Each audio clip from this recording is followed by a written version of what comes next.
podcast une deuxième fois. Le Burnous. Le patrimoine culturel algérien est riche et regorge de tenues traditionnelles belles et variées. L'une d'entre elles est le Burnous. Le Burnous est un long manteau doté d'une capuche pointue. Il peut être de plusieurs couleurs, marron, noir ou blanc. Il est fabriqué en laine de mouton ou de dromadaire. Il est porté par les hommes algériens depuis des siècles pour se protéger du froid hivernal. Le Burnous est une richesse de notre patrimoine et nous devons le préserver.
مكسب تراثي ومن أول الدنيا كان يرمز للرجولة، وكان البرنوس من أفضل الهدايا اللي تتقدم لكبار ضيوف الجزائر.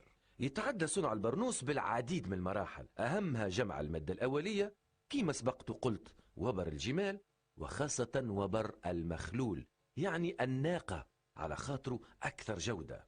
وتعتبر مدينة مسعد الممول الرئيسي لسوق البرنوس في جميع ولايات الجزائر، ويتم تصديره زادة للخارج وخاصة للمغرب وتونس. والبرنوس المسعدي هذا يوصل سومه إلى أرقام خيالية، وما ينجم يشريه ويلبسه كان ناس من طبقة معينة من المجتمع. وفما أنواع أخرى من البرنوس كالقشبية مصنوعة من مواد سومها رخيص، ويلبسوا الزوالي اللي ما في حالوش. هذا الشيء اللي يميز البرنوس عن باقي أنواع اللباس، كونه عند علية القوم هو رمز للنخوة والجاه.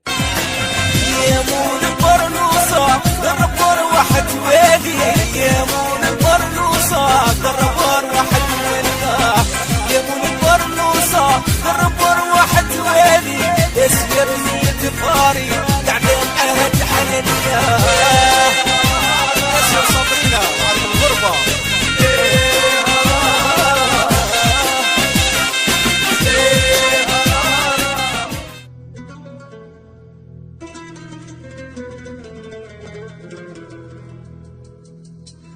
حبينا دوكا نخدموا الانتاج تاعنا تاع البرنوس الاصيلي تاع الجزائر. المقاييس هو كي تلبس كما نقولوا احنا ستوندار، يتلبس على اي واحد ضعيف ولا خشين ولا رقيق ولا ما كاين حتى المقياس تاعو الطول برك فقط. هنا دوكا بعد اللي انا خدمناه هنايا واش نروح نديرو ثانيها نروح نقدموا للماشينه.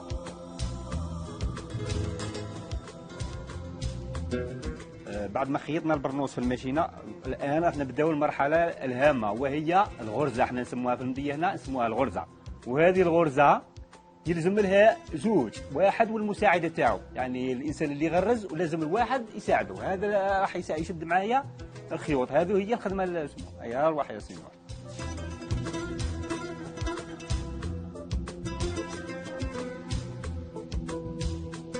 نقول لكم برنوس يعني هو من تاريخ العصور القديمة وما قبل الإسلام، يعني هو بربري أمازيغي، وأنشئ هذا البرنوس في منطقة المغرب العربي. يعني نعرفوه بلي البرنوس يستعمل في الشتاء وينسج عن طريق يعني الصوف أو الشعر تاع الإبل، وهذا يعني حسب المنطقة والخصوصيات. مثلا هذايا قماش مستحدث داخل على سمو بكري، كان البرنوس يخدموه النساء، ينسجوه النساء.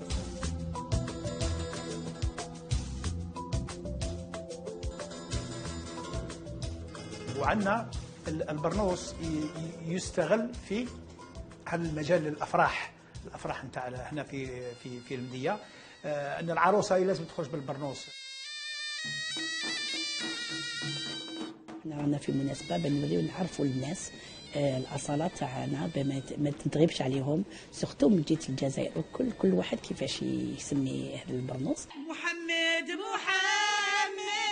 وصلوا يا لما علي، وصلوا يا لما علي.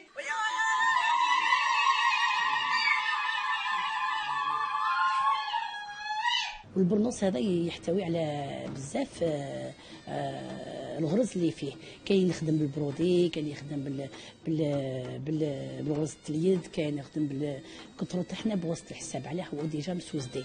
والبرنوس ماهوش برنوس مديور غير للتزيين، مديور للحفلات، مديور للاعياد، مديور للستره، مديور سورتو العروسه كي تجي خارجه.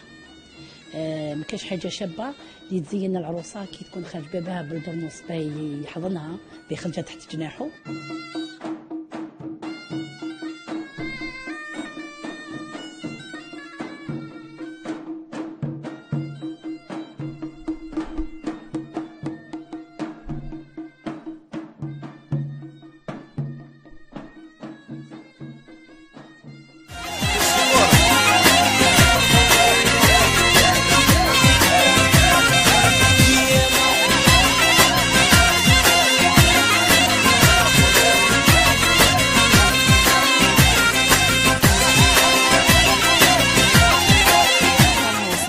البرنوس من الحرير وكله أبيض مع السروال العربي والجيليه مطرز بالفتلة. متى يلبس يعني صبيرة؟ ممكن في المناسبات، في الأعراس ولا؟ في الأعراس يعني في ناس محافظين مازالوا العروس لما تدخل يعني للحنة تدخل باللباس التقليدي ومعها العريس. فاهميني يعني.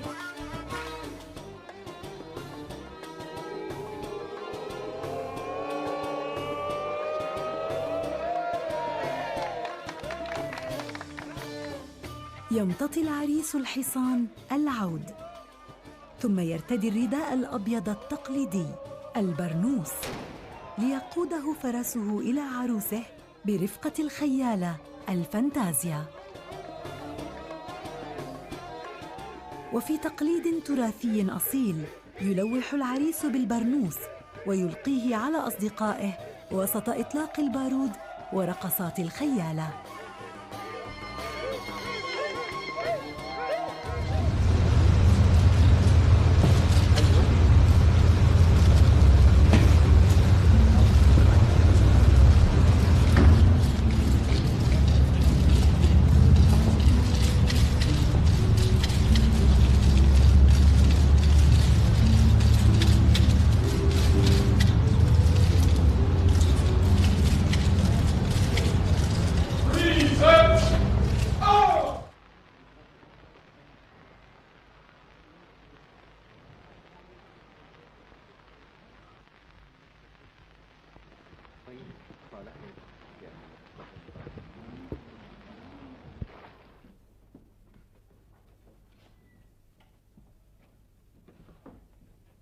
السلام عليكم.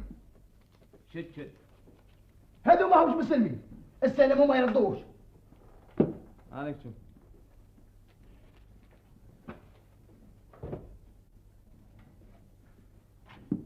هذا ماهوش قاري. لو كان ماهو تيليجا ما يديروا في ديك البلاصه. شتا هو؟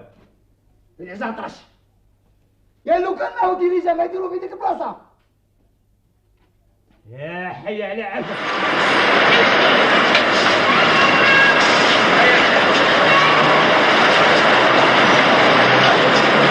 عييت يا عم مسلم انا. ماذا بك يا شويه وتديني الواحد هذوك الحال يكونوا من هنا علينا زمان. وين؟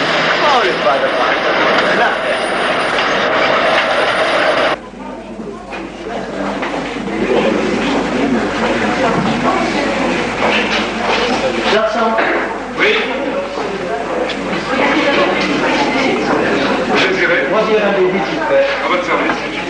Ria.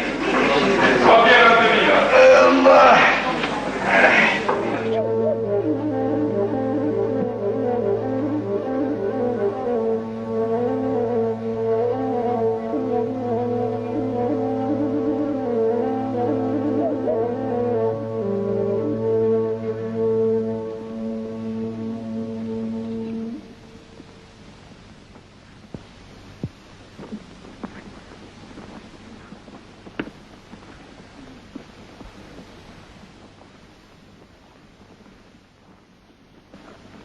السلام عليكم. السلام. أهلا بضيوفنا الكرام. مرحبا.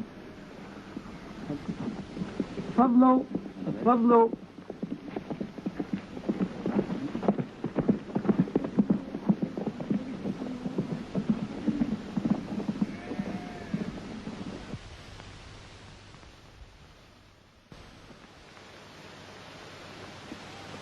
حيزية جرحتني بكلام اللي عمرني ما سمعته في حياتي،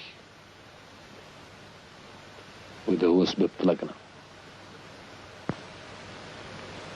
ولهذا راني رجعت لمانا لوالدها. ما كنتش نظن نوصلوا هذا المقام.